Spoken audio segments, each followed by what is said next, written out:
The project name is a smart city with sustainable type of model.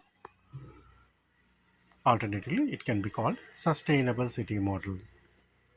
In this, unlike the traditional city model, this is a self-reliant city where everything required for the city is produced within the city and is also conserved within the city. Starting from the left side, we can observe the food is very important part of human activity. So the food is grown inside these farmhouses, which is actually a shade net or a polyhouse kind of agriculture, where irrespective of the outside atmosphere, a clean and conducive environment for the plants is produced inside this polyhouse. The temperature is always maintained at the constant level so that the growth of the plants is optimal always. The power required for the sustainable city is produced by renewable energy sources like solar power and wind power. The water produced or used during the usage of the day-to-day activity will be processed using this water treatment plant. So the polluted water is treated here and converted back into potable water which can be reused. And the garbage separation is very important. The plastic, metal, and wet garbage is separated, and this garbage will go for further processing and converted into manure and fed back to this polyhouse.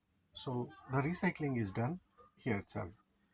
In order to prevent the further vehicular pollution, we have used wireless vehicle charging concept here, and the park is constructed. Again, this is a very innovative concept. Here, from every human activity, electricity is generated.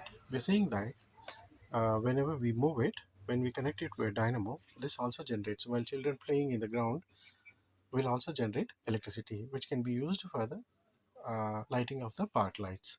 Similarly, the disc, when rotating, it also is connected to a motor and it will generate electricity. And the vertical garden, since space is less, we are using a vertical garden concept, which is very productive in nature.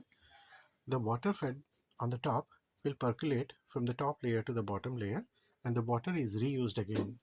Here, with a less amount of soil or less space, more vegetables and greeny things can be produced. And in this, a helipad, all the transportation needs of the city are met here. So the various buildings like police station, school, everything is provided within this garden. The agriculture waste which is produced in this process will be used to produce a biogas. This is useful for the cooking purposes of the entire city. The city is also provided with a traffic light and a lighting concept. We have to use a battery in order to glow. Instead of placing several lights, a central area with a high mast is provided so that the electricity is conserved. So these high masts will provide lighting to the entire city, and several street lights are avoided so that energy is conserved in this concept. So polyhouses, garbage separation, electrical charging, solar power generation, windmill power generation, recycling of the water, biogas plant, helipad for transportation in case of emergency, and energy producing playground, vertical garden. All these concepts are part of a sustainable city model. It is going to be the future model of the cities.